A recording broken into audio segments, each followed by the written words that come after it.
Okay, so now we continue with our second lecture. तो previous lecture में हम N butane की confirmation देख रहे थे. अब उसमें एक स्पेशल केस आता है कि अगर किसी भी स्ट्रक्चर में, जैसे कि ब्यूटेन की बात करें या नॉर्मल अगर हम इथेन की भी बात करें, इथेन के ऊपर मान लो दो ग्रुप्स लगे हुए हैं, ठीक है, तो GCH2CH2OH. अब इस तरह का अगर अरेंजमेंट है और ये जो G ग्रुप है ये OH हो सकता है, NH2, NR2, fluorine, COH, CHO. Means ये G ग्रुप H बॉन्डिंग करने में कैपेबल है. ओके, इसके पास एक इलेक्ट्रोनेगेटिव एटम है. तब इसके G ग्रुप और OH की हाइड्रोजन के बीच में there will be hydrogen bonding. और ये हाइड्रोजन बॉन्डिंग कब हो पाएगी? When the conformation is gauche. अगर हम एंटी कन्फर्मेशन ले लेंगे तो G और OH में क्या हो जाएगा? They will be exactly 180 degree. तो इतने डिस्टेंस पे इंट्रामॉलिक्यूलर H बॉन्डिंग नहीं हो पाएगी. तो ऐसे केस में एंटी ज्यादा स्टेबल नहीं होता. ऐसे केस में the gosh form is more stable then the anti form. तो ये हमेशा ध्यान रखना है कि कभी भी कंफर्मेशन दी है, always check for intramolecular H bonding की हो तो नहीं रही है. ओके, तो ये एक स्पेशल केस याद रखना है. Now note it down. फिर नेक्स्ट हम बात करते हैं साइक्लो अल्केन्स की. तो साइक्लो अल्केन जो टॉपिक है, वैसे तो वो अल्केन के साथ ही स्टडी करना चाहिए, बट स्टीरियोकेमिस्ट्री में बहुत जगह इसकी एप्लीकेशन है. तो सारा का सारा ये पार्ट जो हम यहीं पर कंप्लीट कर लेंगे और एल्केन्स में जस्ट हम जो एलिफेटिक वाला पार्ट है, स्ट्रेट चेन वाला, उन्हीं के ज्यादा रिएक्शन देखेंगे. ओके, अब साइक्लोअल्केन में जो सबसे छोटा है दैट इज साइक्लोप्रोपेन. अब साइक्लोप्रोपेन में क्या है? 3 मेंबर्ड रिंग है, बॉन्ड एंगल 60 डिग्री है. अब क्योंकि तीनों कार्बन इसके sp3 हाइब्रिडाइज हैं, तो आइडियली इनका बॉन्ड एंगल 109.5 होना चाहिए, बट 60 डिग्री है तो काफी ज्यादा डेविएशन है. तो इतनी ज्यादा डेविएशन से क्या होता है? There is a considerable angle strain because the sp3 orbitals होगा क्या, क्यों प्रॉब्लम होगी? sp3 ऑर्बिटल्स को प्रॉपर ओवरलैपिंग के लिए 109.5 एंगल चाहिए. अगर इतना स्मॉल एंगल होगा तो ओवरलैप अच्छे से नहीं कर पाएंगे, तो बॉन्ड उतना स्ट्रांग नहीं होगा. ठीक है, तो because sp3 orbitals forming the sigma bonds can not overlap effectively या as effectively as in alkenes. इसी वजह से यहां पर जो ऑर्बिटल्स यूज हुए हैं they are not purely sp3, they contain more p character. तो ये बड़ा इंपॉर्टेंट पार्ट है कि they contain more p character, मतलब ये प्योर sp3 नहीं है. ठीक है, क्योंकि ओवरलैपिंग नहीं हो पा रही प्रॉपर्ली, और क्योंकि इतना ज्यादा स्ट्रेन है that is why the carbon single bond carbon of cyclopropane weak होते हैं बॉन्ड, और इनकी पोटेंशियल एनर्जी जो मॉलिक्यूल की वो बड़ी ज्यादा है. That is this molecule is very unstable. तो किसी भी कंपाउंड में या किसी रिएक्शन में इसकी टेंडेंसी होती है कि ये रिंग अपना ओपन कर ले और स्ट्रेट चेन में कन्वर्ट हो जाए. Now next is cyclobutane. Cyclobutane में नॉर्मली आप एक्सपेक्ट करोगे कि सिंपल ऐसा स्क्वायर जैसा होगा and the bond angle will be exactly 90 degree, but the angles are not 90 degree. क्यों? द रीजन इज, अगर ये ऐसा होगा तो ये प्लेनर स्ट्रक्चर होगा. अगर ये प्लेनर हो गया तो सारे के सारे जो बॉन्ड्स हैं वो एक्लिप्स्ड कन्फर्मेशन में आ जाएंगे, जिससे कि रिपल्शन बहुत ज्यादा हो जाएंगी, टॉर्जनल स्ट्रेन बहुत ज्यादा होगा. तो टॉर्जनल स्ट्रेन को कम करने के लिए ये प्लेनर की जगह एक थोड़ा सा फोल्डेड स्ट्रक्चर एज्यूम करता है, जिससे कि कुछ टॉर्जनल स्ट्रेन तो कम हो जाता है पर थोड़ा सा एंगल स्ट्रेन बढ़ जाता है, क्योंकि 90 डिग्री 109.5 के ज्यादा नजदीक है, बट 88 और गैप बढ़ गया. ठीक है, तो यहां पर बॉन्ड एंगल्स एग्जैक्टली 88 हैं and it is a slightly folded structure. तो रिंग प्लेनर नहीं है, तो इतना याद रखना, इसमें इससे ज्यादा कुछ नहीं. तो ऑब्वियसली बात है, इसमें जो रिंग स्ट्रेन है वो साइक्लोप्रोपेन से तो कम है. Then third is cyclopentane. तो साइक्लोपेंटेन भी नॉर्मली आप इमेजिन करोगे कि ऐसा एक रिंग होगा और प्लेनर होगा, 108 एंगल होगा. ठीक है, एज्यूम कर सकते हैं जनरल रिएक्शंस के लिए, बट रियलिटी में जो स्ट्रक्चर है दैट इज नॉट प्लेनर. ठीक है, ये बॉन्ड थोड़ा सा, मतलब एक एटम जो है वो प्लेन से थोड़ा सा बाहर रहता है, ये थोड़ा प्लेन से ऊपर रहेगा या प्लेन से नीचे रहेगा. ठीक है, तो इट इज स्लाइटली फोल्डेड. क्यों? To reduce some of its torsional strain, ताकि बॉन्ड्स एक्लिप्स फॉर्म में ना रहें. पर स्टिल इसमें टॉर्जनल स्ट्रेन भी बहुत कम है और एंगल स्ट्रेन भी बहुत कम है, तो it is almost as stable as cyclohexane. तो इसमें कोई बड़ी प्रॉब्लम नहीं है। इस फॉर्म में अगर 5 मेंबर्ड रिंग है तो then it is a stable structure, उसको कोई रीअरेंजमेंट के थ्रू बड़ी ज्यादा टेंडेंसी नहीं होती 6 मेंबर्ड में कन्वर्ट होने की। Clear? Now note it down. अब बात करते हैं cyclohexane, that is the most important cyclic structure जो हम पढ़ेंगे यहां पे। साइक्लोहेक्सेन जैसे हम ड्रॉ करते हैं इसके अकॉर्डिंग तो एंगल आएंगे 120 डिग्रीज, बट रियलिटी में cyclohexane is not a planar molecule, ऐसा प्लेनर नहीं होता वो, ठीक है, वो अलग अलग कन्फर्मेशन में एग्जिस्ट करता है। और अगर आप 3 मेंबर्ड रिंग से चलो आगे, तो 3 मेंबर्ड रिंग सबसे अनस्टेबल था, 4 वाला थोड़ा स्टेबल हुआ, साइक्लोपेंटेन थोड़ा और हुआ, साइक्लोहेक्सेन सबसे ज्यादा स्टेबल है, तो it is more stable then other cycloalkanes. और इसके 4 मेन कन्फर्मेशन हैं या 4 मेन कन्फर्मेशनल आइसोमर्स हैं। एक चेयर फॉर्म जो कि मोस्ट स्टेबल है क्योंकि आप आराम से बैठ सकते हो उस पर, ठीक है, and the half chair, twist boat and boat. The half chair is the least stable. Okay, तो ये 4 इसकी कन्फर्मेशन है, तो इनको अभी हम ड्रॉ भी करेंगे, ड्रॉ करके इनको स्टडी करेंगे, ठीक है। तो ऐसे याद रख सकते हो कि चेयर पे बैठ सकते हैं तो मोस्ट स्टेबल, और हाफ चेयर पे बैठोगे तो गिरोगे। बोट में तो फिर भी कोई दिक्कत नहीं है, बोट थोड़ा बहुत झेल लेगी। ओके, तो चेयर वाली है मोस्ट स्टेबल भी और लीस्ट स्टेबल भी। अब चेयर कंफर्मेशन ड्रॉ करना बड़ा आसान है। चेयर कंफर्मेशन में ड्रॉ करने में क्या करना, देखो, अब इसके ड्रॉ के लिए आप थोड़ी सी प्रैक्टिस करनी पड़ेगी, क्योंकि ये 1 एक बॉन्ड, ये 2, फिर अगला वाला जो देखो, ये basically 3 set of parallel lines हैं। ये वाला और ये वाले दोनों पैरेलल हैं, ठीक है। ये फर्स्ट और ये लास्ट वाला, ये दोनों बॉन्ड्स पैरेलल हैं। ये वाला बॉन्ड और ये वाला बॉन्ड भी पैरेलल हैं।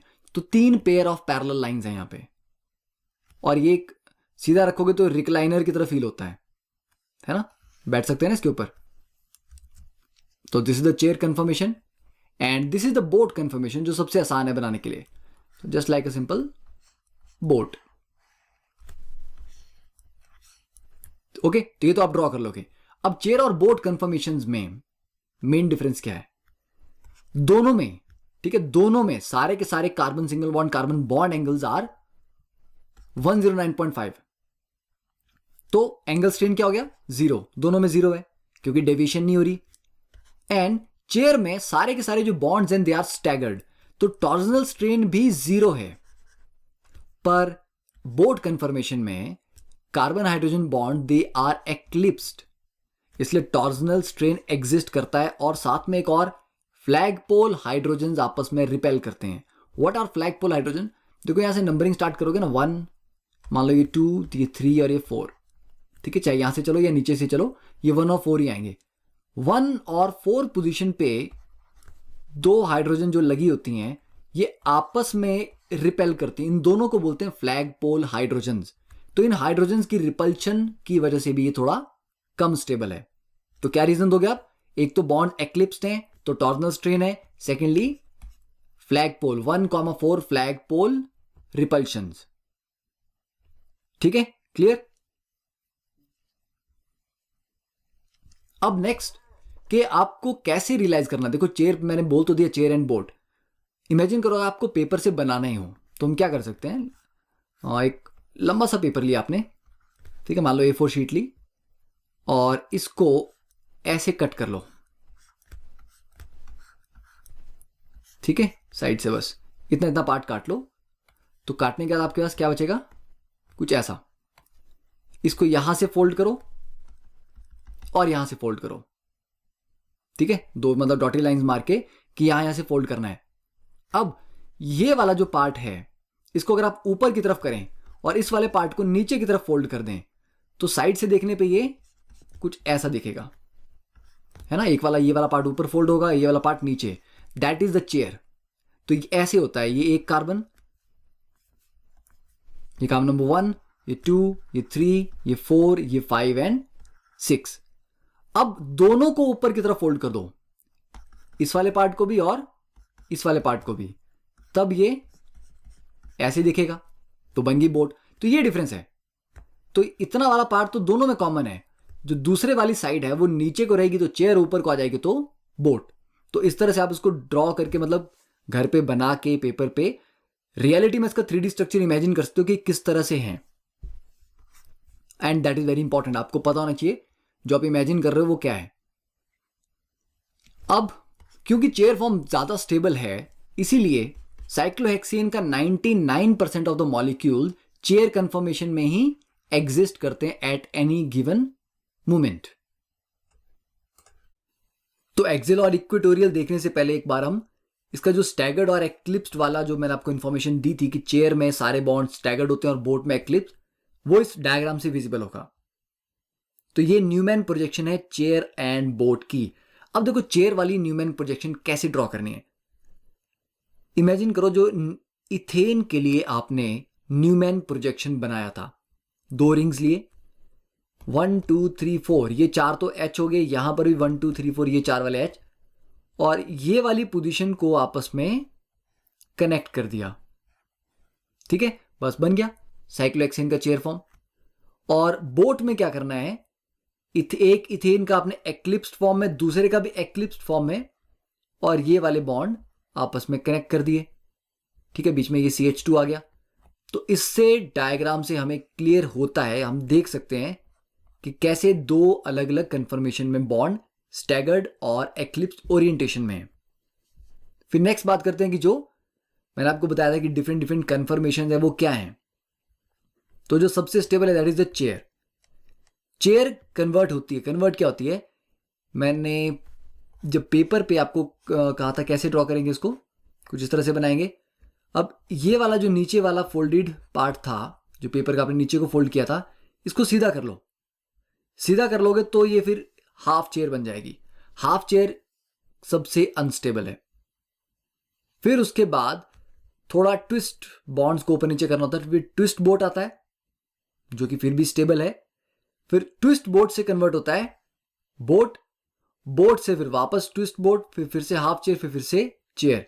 तो मतलब चेयर की इस फॉर्म से, मतलब ये इस फॉर्म में रखा है, ये एक कंप्लीट रिंग फ्लिप हुआ। ठीक है, इसको बोलते हैं रिंग फ्लिपिंग। चेयर से फिर वापस आप चेयर में चले गए, तो उसके बीच में सारी की सारी कंफर्मेशन आ गई। तो स्टेबिलिटी ऑर्डर याद रहेगा, सबसे ज्यादा स्टेबल चेयर, चेयर के बाद आ जाएगा ट्विस्ट बोट, उसके बाद बोट, और सबसे अनस्टेबल हाफ चेयर। ओके, आपको ज्यादा स्ट्रक्चर याद करने की जरूरत नहीं, ट्विस्ट तो देखते पता लग जाएगा ट्विस्ट क्यों है। बोट और चेयर आपको पता है, हाफ चेयर बस थोड़ा सा याद कर लो कि इसको फ्लैट कर देना है। ठीक है, ऐसे क्लियर। तो फिर अब मूव करते हैं एक्सियल और इक्वेटोरियल पोजीशंस क्या होती हैं, उसकी क्या इंपॉर्टेंस है। तो एक्सियल, अब इमेजिन करते हैं ये एक हमारे पास रिंग है। ठीक है, रिंग सा ले लिया हमने। अब ये रिंग क्या है, इमेजिन करो एक स्फेयर था, स्फेयर से हमने उसके एक साइड में रिंग वाला पार्ट उसका ले लिया। अब अगर इसमें वर्टिकल लाइंस में ड्रॉ करूं किसी भी पॉइंट पे, वर्टिकल अप या वर्टिकल डाउन, फिर वर्टिकल डाउन, वर्टिकल अप, ये सारी पोजीशन होगी एक्सियल कि मतलब वर्टिकल है सारी सारी, या तो अप है या डाउन है। इक्वेटोरियल क्या हुआ, अब ये जो रिंग है, रिंग में बाहर की तरफ जो इक्वेटर, इसको आप इक्वेटर मान लो। अगर हम ये एक अर्थ का मॉडल लेते हैं यहां पे स्फेरिकल, तो ये वाला जो रिंग है ये बेसिकली अर्थ का इक्वेटर को रिप्रेजेंट करता। तो इक्वेटर से बाहर की तरफ को अगर इस तरह से मैं कुछ लगा दूं तो आप क्या बोलोगे, ये इक्वेटोरियल्स हैं सारे के सारे क्योंकि बाहर की तरफ निकले हुए हैं। ठीक है, ये इक्वेटोरियल पोजीशन होती है। तो इक्वेटोरियल एक रिंग सा अज्यूम करो, उससे जो बाहर की तरफ को बॉन्ड्स बनेंगे वो इक्वेटोरियल हैं, और जो वर्टिकल है वो एक्सियल हैं। तो एक्सियल बॉन्ड सारे के सारे परपेंडिकुलर होते हैं to the average plane of the ring, जबकि equatorial they extend out from the perimeter of the ring. कैसे, अब क्या करना आपने, ड्रॉ करने की इसकी प्रैक्टिस बहुत इंपॉर्टेंट है, एक्सियल और इक्वेटोरियल। तो ये आगे एक चेयर फॉर्म, हर एक कार्बन के ऊपर वर्टिकल। अब वर्टिकल कैसे लगाना है, अगर ऐसा पॉइंट है तो वर्टिकल अप, ऐसा वाला पॉइंट है तो वर्टिकल डाउन, मतलब जिस तरफ उसका पॉइंटेड है, नोक जिस तरफ है उस तरफ को लगाना। ये वाला जो पॉइंट है ये वर्टिकल अप लग रहा है तो ये अप किया, ये वाला जो पॉइंट है ये नीचे की तरफ बन रही है पॉइंटेड तो ये वर्टिकल डाउन, ये अप है तो इस पे वर्टिकल अप, इस पे डाउन, इस पे अप, इस पे डाउन। तो आप देखोगे कि अल्टरनेट पोजीशन पे अप और डाउन आ रहे हैं, तो ये सारी की सारी पोजीशन होगी एक्सियल पोजीशंस। ठीक है, अब इसी स्ट्रक्चर में एक्सियल हटा के हम इक्वेटोरियल लगाएंगे। इक्वेटोरियल में क्या करना है, जिस पॉइंट पे आप लगा रहे हो उससे अल्टरनेट बॉन्ड देखना, मतलब एक बॉन्ड छोड़ के अगली जो लाइन है, तो ये जो लाइन है इसके पैरेलल, ठीक है। फिर इस पोजीशन पे लगाना है तो एक बॉन्ड छोड़ दो, फिर ये वाला बॉन्ड देख लो इसके पैरेलल, ओके। ये वाला ले लो या ये वाला ले लो, बात बराबर है। फिर इस पोजीशन पे एक बॉन्ड छोड़ दिया और इसके पैरेलल। अब इसके पैरेलल आप ऐसे भी ड्रॉ कर सकते हो, आप ऐसे भी ड्रॉ कर सकते हो, ठीक है ना। आप बोलोगे सर ऐसे लगा दिया, नहीं ऐसे नहीं लगाना है। क्यों? क्योंकि वहां पर ऑलरेडी आप एक क्या लगा चुके हैं, वहां पे ऑलरेडी हम एक्सियल अप लगा चुके हैं। तो किसी भी पोजीशन पे दो बॉन्ड अप नहीं हो सकते, एक अप होगा तो एक डाउन होगा ही होगा। क्लियर? तो यहां पे अप वाला तो एक्सियल है तो ये पैरेलल तो लगेगा पर डाउन। यहां पे एक्सियल डाउन था तो इक्वेटोरियल अप, यहां पे एक्सियल अप था तो इक्वेटोरियल डाउन, यहां पे एक्सियल डाउन है तो इक्वेटोरियल अप। तो ये 6 पोजीशन आ गई इक्वेटोरियल।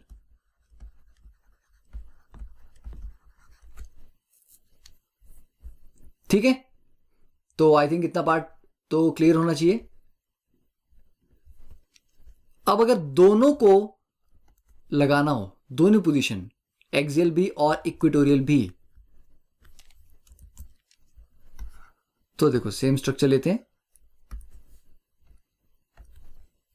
अब एक्सियल तो आपको लगाने आ गई, वर्टिकल लगाने जहां पॉइंटेड है। अब ये अप था तो इक्वेटोरियल डाउन, ठीक है। यहां पे ये up down up down up, तो ये हो गया हमारे पास टोटल 12 हाइड्रोजन, 6 एक्सियल और 6 इक्वेटोरियल। ठीक है, तो ये ड्रॉ करने आपको आ जानी चाहिए।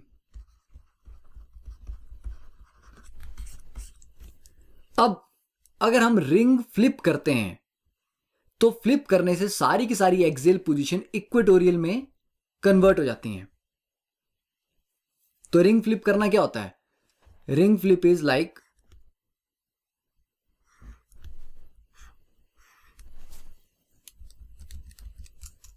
यहां पे, चलो इसी स्ट्रक्चर को ले लेते हैं। तो ये बॉन्ड्स हटा दिए। अब देखो रिंग फ्लिप इज एग्जैक्ट इसकी मिरर इमेज लेनी है।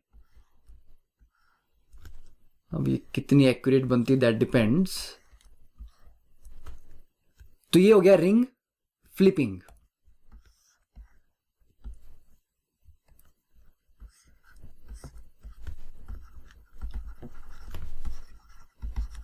ठीक है, तो इस वाले लेफ्ट वाले में जो भी एक्सियल बॉन्ड थे, राइट में जाके फिर वो इक्वेटोरियल हो जाएंगे और इक्वेटोरियल सारे एक्सियल बन जाएंगे। तो फ्लिपिंग से सारे ये आपस में चेंज हो जाते हैं। पर जब सारे ही हाइड्रोजन है, सिर्फ साइक्लोहेक्सेन है, तो कोई फर्क नहीं पड़ता, ये भी उतना स्टेबल है जितना स्टेबल ये वाला है। अब स्टेबिलिटी का क्या रिलेशन है एक्सियल और इक्वेटोरियल, हम क्यों पढ़ रहे हैं? रीजन इज, जब एक्सियल पोजीशन देखते हो ना, जो आपको मैंने कहा था ये रिंग है, देखो रिंग के ऊपर जो वॉल्यूम है या एरिया है ये बड़ा लिमिटेड सा है, नीचे की तरफ जो एरिया बड़ा लिमिटेड सा है। तो अगर इस एरिया में, इस वर्टिकल वाले एरिया में या वॉल्यूम में कोई बॉन्ड बनेंगे तो वो बॉन्ड आपस में काफी नजदीक होंगे। जैसे कि यहां पर जो H लगा हुआ है ये इन दो हाइड्रोजन के काफी क्लोज है, ये तीनों काफी क्लोज हैं। तो अगर इसको हम पोजीशन 1 दें तो ये 2, तो ये 3, या यहां से चलो तो ये वाला 2 और ये वाला 3, तो इसका मतलब 1 और 3 पोजीशन के बीच में जो एक्सियल पोजीशन होती हैं, क्योंकि देखो 1 पे एक्सियल अप है तो 2 पे डाउन होगा, फिर 3 पे फिर अप होगा, तो इनके बीच में क्या होता है, रिपल्शन क्रिएट होती है, तो बड़ा ज़्यादा नज़दीक है ये। वैसे वर्टिकल में देख लो, वर्टिकल में ये वाली पोजीशन, ये वाली पोजीशन और ये वाली पोजीशन, ये तीनों काफ़ी क्लोज होंगी। इक्वेटर में क्या फ़ायदा होता है, बॉन्ड सारे बाहर की तरफ हैं, तो बाहर की तरफ होने से उनके बीच में डिस्टेंस बढ़ जाता है, तो रिपल्शंस कम होती हैं। अब अगर आपसे कॉमन सेंस वाला क्वेश्चन पूछूं मैं कि अगर मेरे पास बेंजीन पे साइक्लोहेक्सेन पे एक बड़ा ग्रुप लगा हुआ है, बड़े ग्रुप को मैं कहां रखूं जिससे कि रिपल्शंस कम हो उसकी बाकी हाइड्रोजन वगैरह के साथ, तो ऑब्वियस ही बात है, आंसर आना चाहिए कि सर इक्वेटर पे ग्रुप्स एक दूसरे से ज्यादा दूर होते हैं तो इक्वेटर पे रखना चाहिए। तो दैट इज द रीजन कि बल्कि ग्रुप को हमेशा हम इक्वेटर पे रखना प्रेफर करते हैं, तो हमें पता होना चाहिए कि इक्वेटोरियल पोजीशन कौन सी है और एक्सियल कौन सी है। अगर आप बल्कि ग्रुप को एक्सियल पे रख दोगे, यहां अगर मैं हाइड्रोजन की जगह CH3 अटैच कर दूंगा तो साइज बड़ा हो जाएगा और रिपल्शन काफी ज्यादा स्ट्रांग हो जाएंगी। इसको बोलते हैं 1,3 डाई एक्सियल रिपल्शंस या इंटरैक्शंस। ठीक है, नजदीक है। अब एक और फायदा भी है इसका, मान लो यहां पे OH था, ठीक है, तो OH के बेनिफिट भी हैं, ये ऑक्सीजन दूसरे यहां पर भी OH है लेट अस से, तो ये दोनों आपस में H बॉन्डिंग भी कर सकते हैं क्योंकि नजदीक है। तो जब क्लोज हैं तो बॉन्डिंग भी हो सकती है और रिपल्शन भी क्रिएट हो सकती हैं। दैट डिपेंड्स कि किस तरह के ब्रांचेस या सब्स्टिट्यूएंट्स वहां पे लगे हुए हैं। तो इतना सा part, I think conceptual part तो क्लियर हो गया होगा। तो रिंग फ्लिप समझ आ गया। रिंग फ्लिप में क्या करना है, सारे के सारे एक्सियल इक्वेटोरियल हो जाते हैं, बस दैट्स ऑल। तो अब देखो सब्स्टिट्यूटेड साइक्लोहेक्सेन रिंग कि साइक्लोहेक्सेन के ऊपर कुछ ना कुछ ब्रांच लगे, लेट अस से ब्रांच G ग्रुप लगा हुआ है कोई। अब ये G ग्रुप आप कैसे लिख सकते हो, तो कोई भी एक पोजीशन है, एक तरीका आप G को एक्सियल लगा दो, तो ये आपने एक्सियल पोजीशन पे लगा दिया इसको, यहां पे आपने लगा दिया इसको इक्वेटोरियल पोजीशन के ऊपर। Now which one is more stable, obviously equatorial, क्योंकि इक्वेटोरियल पोजीशन पे ये G बाकी की हाइड्रोजन से थोड़ा दूर रहेगा तो रिपल्शन कम रहेगी। तो हम बोल सकते हैं कि एक्सियल कन्फर्मर लेस स्टेबल है देन इक्वेटोरियल। क्यों, क्योंकि एक्सियल में 1 और 3 पोजीशन पे, ये 1 पोजीशन है, ये यहां की 3rd, ये H होगा और यहां पे एक H होगा, तो इन दोनों के बीच में रिपल्शन होंगी, तो 1,3 डाई एक्सियल रिपल्शन। दूसरा रीजन क्या होता है, एक्सियल वाले केस में कुछ बॉन्ड, ये जो G ग्रुप है ये 2 कार्बन कार्बन बॉन्ड से गॉश पोजीशन पे है, जबकि इक्वेटोरियल में ये एंटी पोजीशन पे है, तो एंटी में डिस्टेंस बढ़ जाता है तो स्टेबिलिटी ज्यादा आती है।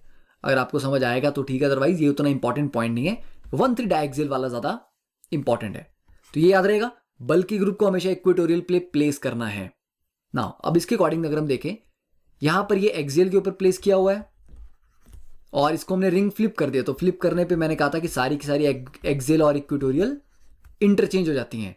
तो क्योंकि इक्वेटोरियल पोजीशन पे ये ग्रुप ज्यादा स्टेबल है, इसलिए इक्विलिब्रियम फॉरवर्ड डायरेक्शन में ज्यादा रहेगा, तो K कैसा रहेगा, ग्रेटर देन 1।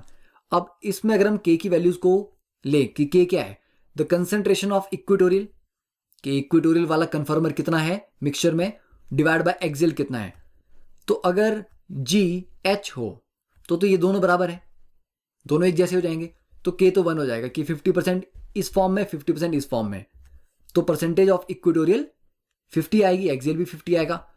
बट अगर H की जगह G हम CH3 ले लें तो बड़ा ग्रुप आ गया, तो वो इक्वेटोरियल प्रेफर करेगा, तो K की वैल्यू होगी 19, मतलब इक्वेटोरियल की कंसंट्रेशन एक्सियल से 19 टाइम ज्यादा है और percentage of equatorial is 95। Ethyl ले लो तब भी ऑलमोस्ट सिमिलर 95, इसकी जगह बेंजीन ग्रुप लगा लो फिनाइल तो 99%। तो दिस डेटा प्रूव्स के कितना डिफरेंस आ जाता है ग्रुप को इक्वेटोरियल पोजीशन पे शिफ्ट करने से। ठीक है, तो हम ये बोलते हैं कि large substituents prefer equatorial positions. Now note it down. अब हमारे पास क्वेश्चन आया, draw the most stable confirmation of 1,2 dimethyl cyclohexane. 3 अलग अलग केसेस हैं, पहले वाले को सॉल्व करते हैं। अब देखो 1,2 डाइमिथाइल साइक्लोहेक्सेन है, यहां पे भी मिथाइल लगा हुआ और यहां पे भी मिथाइल लगा हुआ है। दो तरीके हो सकते हैं ना, एक तो हो सकता है कि दोनों ये सिस फॉर्म में हो क्योंकि लिखा तो यहां कुछ भी नहीं है, और दूसरा पॉसिबिलिटी ये है कि दोनों मिथाइल ट्रांसफॉर्म में लगे हों। ठीक है, ऑपोजिट साइड कि एक ऊपर की तरफ और एक नीचे की तरफ। तो अब इसको हम ड्रॉ करेंगे चेयर फॉर्म में, क्योंकि मोस्ट स्टेबल कंफर्मेशन जो वो चेयर होगी। अब चेयर पे 1 और 2 पे करना है। देखो 1 पे ऑब्वियस बात है, एक तरीका है कि मैं इसको एक्सेल लगा दूं। यहां पे क्या है, सिस है, मतलब ये अगर ये वाला अप तो ये वाला भी अप, और ये डाउन तो ये भी डाउन, या तो दोनों अप या दोनों डाउन। तो चलो लेते हैं, पहले वाले पे एक को अप ले लिया, तो अगले वाले कार्बन पे मिथाइल अप लगाना है। अब आप एक्सियल नहीं लगा सकते, अगर आपने ऐसे लगा दिया तो यहां तो अप हो गया, अगले वाले पे डाउन चला गया। ठीक है, तो अगले वाले कार्बन पे जो अप आएगा वो इक्वेटोरियल पे आएगा। Okay clear. मान लो कि दोनों डाउन थे, दोनों अपनी थे, दोनों डाउन थे, तो कोई बात नहीं, पहले वाले पे डाउन लगा लो इक्वेटोरियल, दूसरे वाले पे एक्सियल डाउन हो जाएगा, तो एक जैसे स्ट्रक्चर आने वाला है, कोई डिफरेंस नहीं आने वाला। तो इसकी जो मोस्ट स्टेबल है वो यही बननी है। क्लियर। अब ऊपर वाले को डाउन लगा के देख लो तो नीचे वाला भी डाउन में आएगा। अब सेकंड वाले में ये ट्रांसफॉर्म में है, तो ट्रांस में अगर एक अप है तो दूसरा वाला होगा फिर डाउन, तो 1 पे लेना है अप। ठीक है, चलो एक्सियल ले लिया, और 2 पे फिर लेना पड़ेगा डाउन, तो ये भी एक्सियल आ गया, है ना। पर एक और भी इसका तरीका है। क्या तरीका है, एक अप लेना है एक डाउन लेना है, किसको अप लेते हो कोई फर्क नहीं पड़ता। एक काम करते हैं, इसको अप ले लेते हैं, ठीक है, और यहां वाले पे क्या हो जाएगा डाउन, क्योंकि इस पे अप वाला तो एक्सियल है, तो ये वाला आपका अप हो गया, ये वाला आपका डाउन हो गया। यहां पर ये वाला अप था, ये वाला डाउन था, तो कौन सा ज्यादा स्टेबल लग रहा है, पॉसिबिलिटी दोनों की है, तो obviously this one is more stable, क्योंकि दोनों बल्कि ग्रुप जो थे वो इक्वेटोरियल पोजीशन पे हैं। तो ये आपको ये चीज सीखनी है आपको कि सेम साइड, सिस का मतलब दोनों अप या दोनों डाउन, ट्रांस का मतलब एक ऊपर एक नीचे, तो उसमें फिर उसको आप 1 और 2 पोजीशन पे कब एक्सियल रखोगे कब इक्वेटोरियल रखोगे, तो प्रैक्टिस से आपको ये आ जाएगा। Second case is cyclohexane 1,3 diol. ठीक है, तो साइक्लोहेक्सेन पे 1,3, ये OH यहां OH। अब ये भी वही दो केसेस, या तो दोनों अप होंगे या फिर एक अप और एक डाउन, मतलब सिस होगा या फिर ये ट्रांस में होंगे।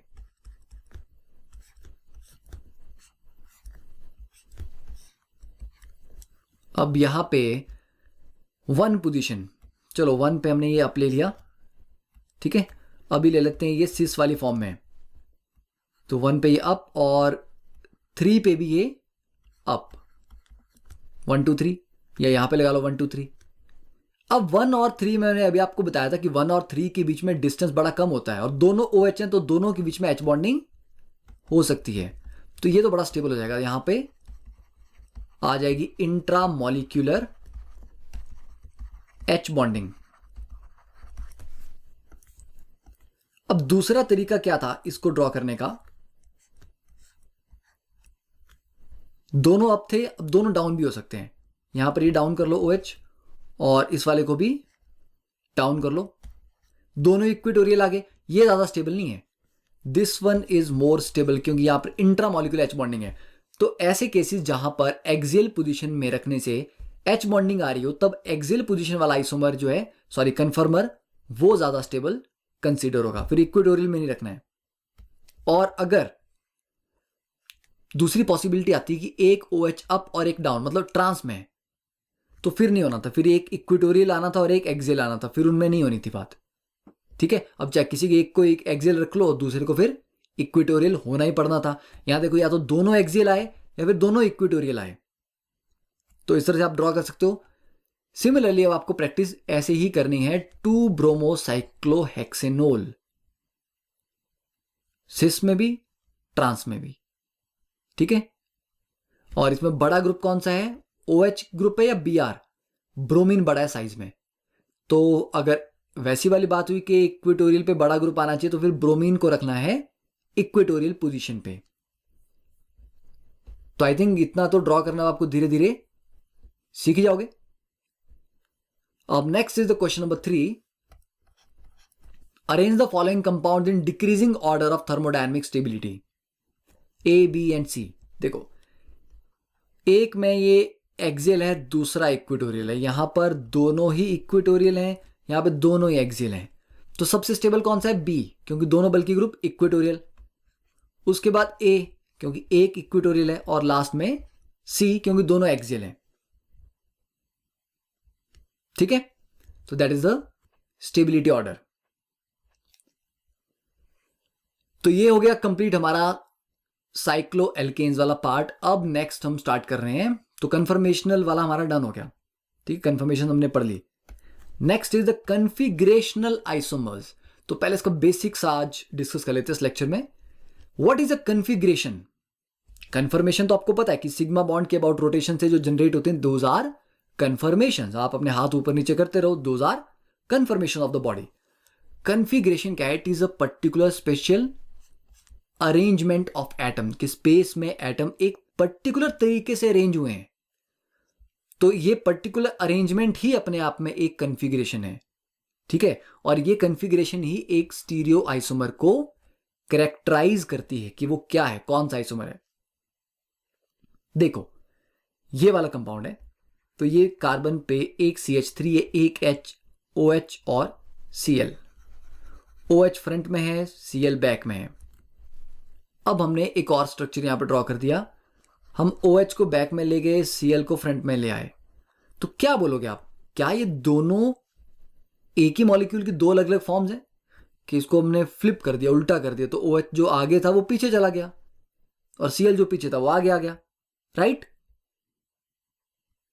सोचो, रॉन्ग। व्हाई? अगर मान लो इसको फ्लिप भी करते तो ये जो लेफ्ट में है ये भी तो राइट में जाना चाहिए था। आगे वाला पीछे चला गया तो लेफ्ट वाला राइट में जाएगा। मीन्स आपने इन दोनों को छेड़ा नहीं और इन दोनों को आगे पीछे कर दिया। ऐसा कैसे हो सकता है?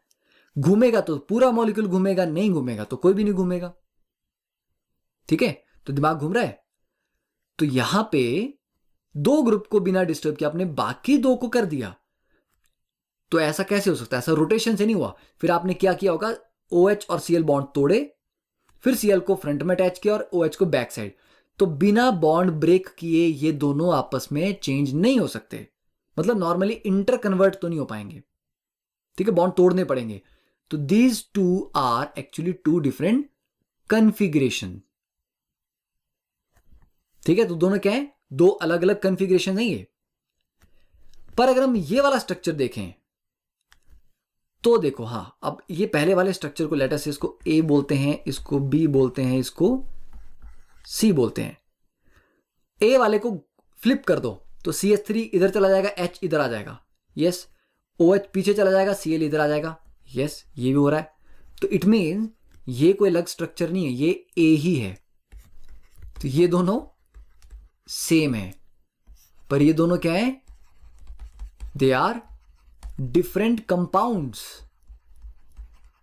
तो फिर ये दोनों भी क्या हुए? डिफरेंट कंपाउंड्स, मतलब डिफरेंट कन्फिग्रेशन। तो दो अलग अलग कन्फिग्रेशन बेसिकली दो अलग अलग कंपाउंड होते हैं, पर दो अलग अलग कन्फर्मेशन एक ही कंपाउंड की दो फॉर्म्स हैं जो रोटेशन से जनरेट हुई हैं। क्लियर? तो कन्फिग्रेशन आइसोमर्स में डिफरेंट क्या होगा? उनकी कन्फिग्रेशन डिफरेंट होगी, मतलब स्पेस में उनका अरेंजमेंट डिफरेंट होगा। तो कन्फिग्रेशंस आर नॉन इंटर कन्वर्टेबल, वो आपस में इंटर कन्वर्ट नहीं होती हैं। तो वो दो अलग अलग कंपाउंड्स हैं, तो ऑब्वियसली उनकी जो प्रॉपर्टीज होंगी वो भी डिफरेंट होंगी। तो उनको आप फिजिकल मेथड और केमिकल मेथड से सेपरेट कर सकते हो।